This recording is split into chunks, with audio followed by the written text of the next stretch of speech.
Bwana Yesu asifiwe sana, watu wa Mungu, na wasalimu kwa jina la Bwana wetu Yesu Kristo, Mwokozi wetu aliye hai. Nimefika kwenye mkoa wa Kagera, niko kwenye maeneo ya Kamachumu, katika wilaya ya Nshamba, mkoa wa Kagera. Lakini nimefika sehemu moja, kuna mto unaitwa mto Bugonzi. Unaona hayo maji yanayotiririka mlimani. Maji yanatiririka kutoka mlimani kuteremka chini. Huo ni mto, na maji yanateremka kwa kasi kutoka kule juu kabisa, kutoka kule juu kuja chini. Lakini unaona mandhari ilivyo nzuri kabisa. Ona mto ni mzuri, mazingira haya yalivyo mazuri. Unaitwa mto Bugonzi. Mto Bugonzi ni mto mzuri sana. Mto Bugonzi maji yanatiririka kutoka mlimani kushuka chini. Lakini hapa kwa chini unaona kuna miwese mizuri kabisa, kwa Kiswahili inaitwa michikichi. Lakini unaona kuna mazingira mazuri kabisa, yanapendeza, milima safi. Unaona mto unatiririsha maji kutoka kule juu.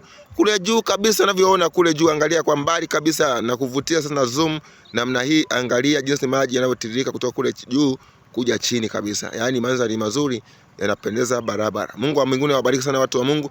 Furahia jinsi ambavyo mazingira ya Kagera yalivyo. Mungu, mkoa wa Kagera ameubariki sana, ametubariki sana watu wa Kagera.